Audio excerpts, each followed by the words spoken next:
Welcome to Genshin Impact, the game that is so close to being great it's almost frustrating. With a community that is so wholesome at times, it makes you forget how unbelievably toxic it is for a single player game. But without further ado, let's answer the question. Is Genshin Impact really that good? Now, one of the first things that you might notice about the game is that it's free. One of the best qualities that this game has also contributes to most of its flaws and toxic arguments.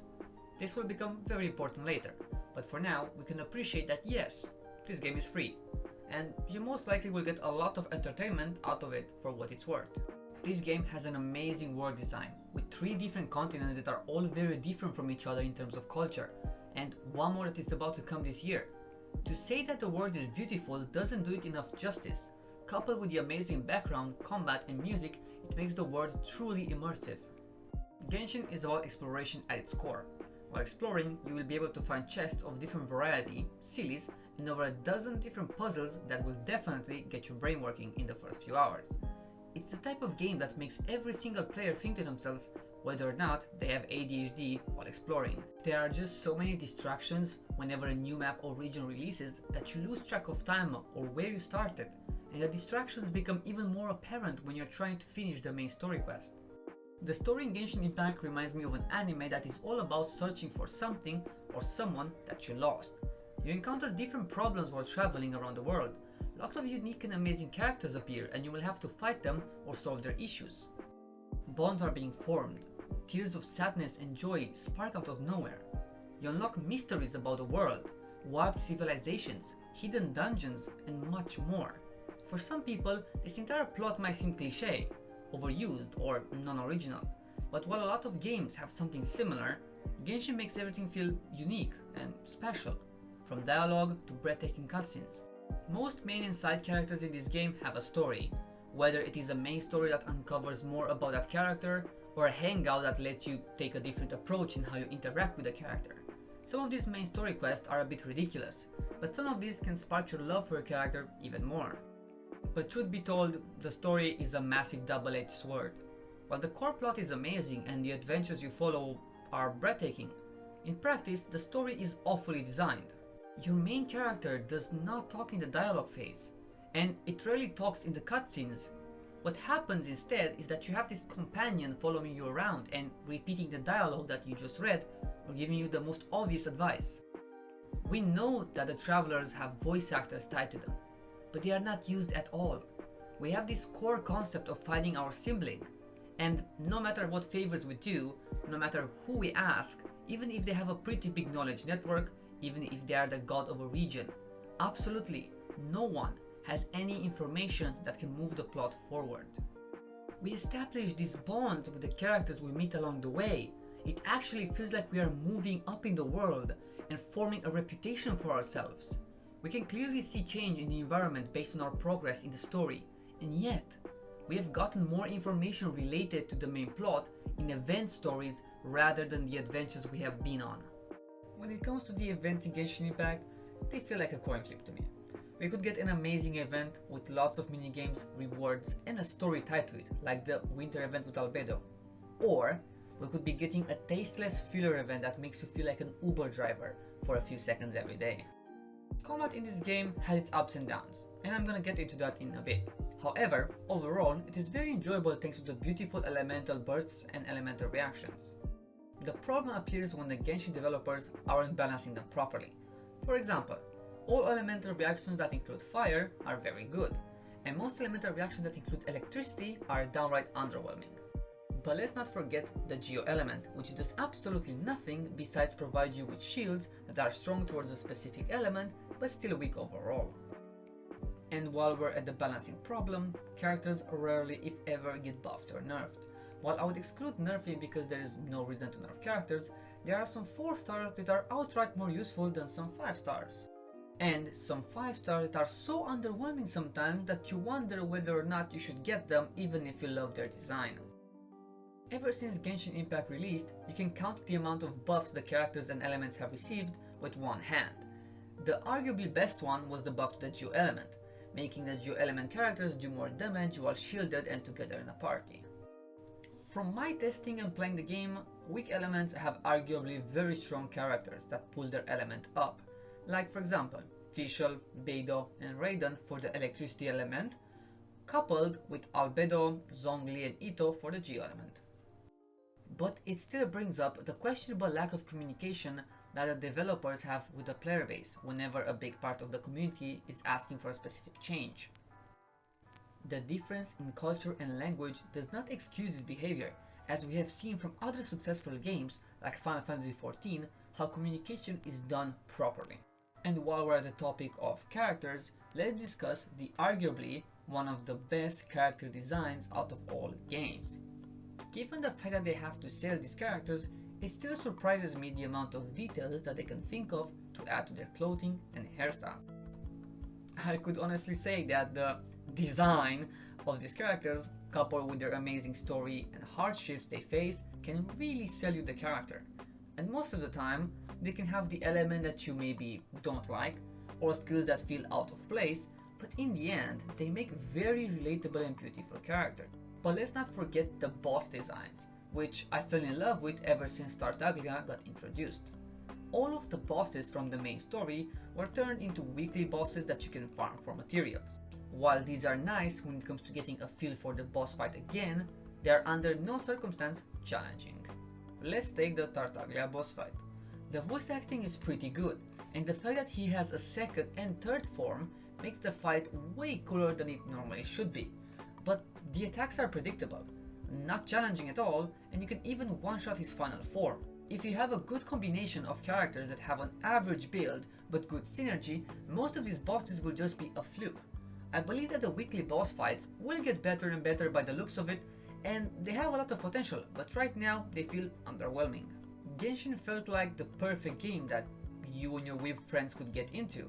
It has crossplay, so it doesn't matter if your buddy can't afford a good computer. The only problem is that there is almost nothing you can do.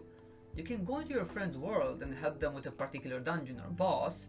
You can steal their resources, or they can steal yours, which I personally have found quite common. There are also a limited amount of events that go away after a few days which you can partake in. But one of the cool parts about being able to enter the world of other players is the few puzzles that you can do together or the achievements that you can complete.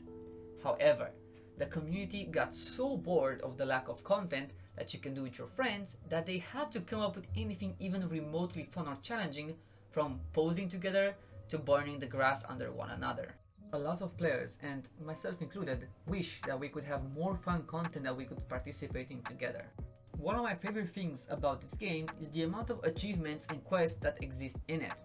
If you are the type of person who loves finishing every single side quest, commission, achievement, or who loves getting 100% on exploration, then I'm sure this game is for you. Alright, we are 8 minutes into the video, which means it's time to bring up the first controversial topic, the gacha system. A big part of Genshin Impact is acquiring characters that you like or don't like and then building them. In order to do that, you need to wait a few months for your favorite character to appear and then wish for them. In order for you to safely guarantee the 5-star that you want, you need around 160 intertwined fates, or so I like to call them, pulls, which equal to 25,600 Primal gems. And that is the realistic but not worst case scenario. If we put this into real life perspective, you need around $200 to $300 if you would like to acquire a character in this game that is a 5-star. But let's not forget that you can acquire multiple duplicates if you decide to make them stronger or change their playstyle slightly. Let's say that the desired character that you want is a 4-star support. In that case, you should try to wish on a banner that has a high rate of acquiring that 4-star. But there is currently no 100% guaranteed chance of you obtaining it like 5-star characters. Players are being given a lot of advice on how to save and make the most out of their Primal gems, so you can save and get the character that you want without paying, which I think is great. The problem comes if you would like 1, 2 or 3 characters in particular and they come one after the other. There's almost no way you could have predicted or saved enough to fully guarantee 3 characters without paying any money. But don't worry, after you missed your chance, they will come back in 1 year. Let's try to uncover the 3 ways of obtaining Primal gems. The easiest and most fun way is through exploring the world and finding chests that can net you between 2 to 40 Primal gems. Unlocking parts of the map like teleports can also net you 5. You can also acquire them through some side quests, events, and most main quests and hangouts. Your daily commissions, redeem codes, updates and bugs, adventure rank, achievements and tutorials will also net you Primal Gems. Most basic events are there to give you 2 to 3 wishes and they last around 1 week. That is obviously not super accurate as some events are bigger than the others and can net you almost 5 wishes. So in 1 month you would have a maximum of 20 wishes at best from events out of 160 that you need to secure a character. I particularly see the event world as something meaningful, with a lot of rewards and fun pieces of content that aren't repeatable. But it appears that my opinion on this might be different than a part of the community or the Genshin devs themselves. So you might think to yourself, wow, there are so many ways to receive Primal Gems. Technically, yes, especially in the beginning, but that's a common tactic used in Genshin Impact. You get so many free coins that it doesn't immediately matter whether or not it amounts to $1 or how much it would take you to get $1. All it matters is that you got free coins. The main takeaway from this isn't that the events are useless and that all Primal Gems that you get don't matter. They do. It feeds that little part of your brain called the ventral tegmental area, which communicates with your neurons in order to perceive rewards and motivate you to obtain them. The problem appears when you get so unlucky that you will lose out on characters that you want simply because of the 50-50 mechanic when pulling characters, which in my opinion shouldn't exist. It's also quite ridiculous how expensive Primal Gems are in this game, if you don't have the one-time purchase bonus. Let's say I support a game and want to give out some money for my favorite character. While in some games you would pay $5, $10, $15 for a skin of a gun, character or even battle pass, in Genshin Impact, if you got unlucky, you have to spend more than $100 if you want your character. 8,080 Primal Gems cost you $100. 8,080 Primal Gems isn't even enough for the bare realistic minimum of 70 to 80 pulls to get a character. $100 will get you as far as 50 pulls, which if you get super lucky, you'll manage to beat the 0.6% odds and get it. So let's say you got your character, that's amazing. Now let's go ahead and make them strong. Genshin Impact has a few systems of optimizing your character which I find particularly interesting. First of all, you will have to build them to around level 80. Then you will need to level up their talents, their weapon, and lastly gather up an artifact set that's a perfect fit for them with good main stats. So let's go ahead and look into these systems individually. Leveling up your character is the easiest thing in the game. You can passively level it, which would take you years, or feed them experience books. You receive these experience books quite often from events and daily activities, or chests, so I won't bring up other ways. Whenever you reach a certain level, you need to ascend your characters, so they can keep being leveled. And for the ascension, you need a few materials, some that are gathered by farming mobs around the world, some of them are resources, and some of them are normal boss loot. For boss loot to be acquired, you need to spend resin. Alright, your character is leveled up. Now let's level up their talents as well. They are supposed to make your auto attacks and skills hit harder. Every single character will require their own talent books, resources gathered from mobs, and for the last levels, boss materials. Now, these types of boss materials are gathered from your weekly bosses, and you might not get the exact same boss material that you need. But let's not forget that you need to spend resin for the talent books and weekly boss materials yet again. I would like you to keep in mind the resin system as this is relevant later. Talents leveled up, now let's go into the weapon. First of all, your 5-star or 4-star character will most likely have a best in slot weapon for them. And if you don't have the money or the luck to acquire it along the way, you might have to do with anything that you currently have on your account. So let's try to level that. Weapon level ups work almost the exact same as character level ups. You use crystals as fodder for your weapon to level up and they almost never run out. And even if they do, they are easily farmable through events and crafting. And then when they reach a certain threshold, you can ascend them using weapon ascension materials which require resin and a combination of 2 monster resources. So far, I brought up the resin system for weekly bosses, normal bosses, talent level of materials, and weapon level of materials. Now we have 1 resource and so far 4 types of content to spend it on. You sure must have a lot of it, right? Character that you love? Check. Talent level up? Check. Weapon that you hopefully like, check. And lastly but not least, the worst system that Genshin Impact has to offer, artifacts. And what are they? Well, they are what you would call gear and accessories in other games. They have a set bonus, a main stat, and 4 substats. Every time you level the artifact, its main stat levels up, and every 4 levels, one of the substats at random levels up with a random value set between 2 numbers. In this case, let's try to pretend that the character that you want to level is Noelle, which is one of the first characters that you might get in the game. The best set for her is arguably the Husk of Opal and Dreams. Now, the dungeon where you can farm this set will not only give you that set, but it might also screw you over and give you at random the other set that you can acquire from the dungeon, making this process even more tedious if you don't want that respective set at all. After that, you will have to pray that if you get the artifact from your respective set, not only is it the right piece, but you also have acquired the right main stat, which sometimes might prove difficult, but it also has the substats that you need.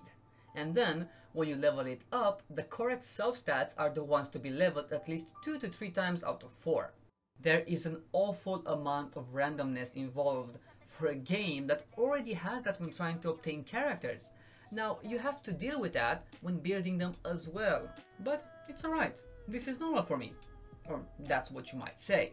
I have spent a lot of hours grinding in other games for what I wanted, no matter how many hours it took. And I would have to agree, only that Genshin thought that they could make this even more annoying by placing a daily free limit on how many dungeons you can do. And that limit is tied to resin. You will require resin to farm artifacts. And now let me explain to you the second most controversial topic, the resin system. Genshin Impact is a fully fledged PC game, but when it comes down to pointing out its flaws, many make the excuse that it's meant to be a mobile gacha game. If that's what you call a good long-lasting monetization system for a free game, then I can't wait to propose you with a more optimized system. Genshin Impact suffers from an identity crisis. Is it this breathtaking, revolutionary gacha mobile game that can be played on other devices? Or is it this open-world gacha game that broke the boundaries of what we knew as a gacha and is trying to break free from the mobile game design? The resin system is a very common system in most mobile games. It's the energy that you spend to perform certain actions, whether it is how many times you can fight a boss, cut trees, or perform a mission, and it usually recharges on a daily basis. This system works in most mobile games as it is just that, a mobile game. A game that is meant to be played when you wake up and want to take a piss, a game that is meant to be played on your way to work or school. It's that game that you play for 5 to 10 minutes before bed. But Genshin takes this to another level. The resin system is flawed. In many mobile games there are a limited amount of actions that you can perform that require energy. They aren't that many and you usually don't care when your energy is depleted, because most games have their energy replenished very fast. However, in Genshin there are so many systems that require resin that it makes the game tiring and borderline frustrating. Resin is required in pretty much every single system that is tied to making your character stronger. So unless you started playing a long time ago or had your characters built and a new one that you like will come out and you pre-farm for it, it will take days, weeks, or even sometimes months for a newly favorite character that you acquire to be played at the max free-to-play potential. From normal bosses to weekly bosses, from talent level up materials to weapon level up materials, and all the way from leveling up your character to acquiring artifacts for it. It all requires resin, and there is a limit to how much you can arguably play to achieve your goals daily without spending money. When Genshin released the new Inazuma region in patch 2.0 on July 20, I started to farm daily the new artifact dungeon for my characters all the way until patch 2.3 released with another artifact dungeon fit for some of my characters. Patch 2.3 released in November 23rd. Ever since July 20, I farmed daily for the characters that not only required one of the sets from that dungeon, but both sets from that dungeon. So you can arguably say that I didn't have the misfortune of getting something from a set that I didn't want at all. I have farmed 4 months every day for 2 incomplete artifact sets. That is 2 characters that are not fully built in 4 months. my characters were at the level I wanted them to be with their respective weapons and talents leveled up.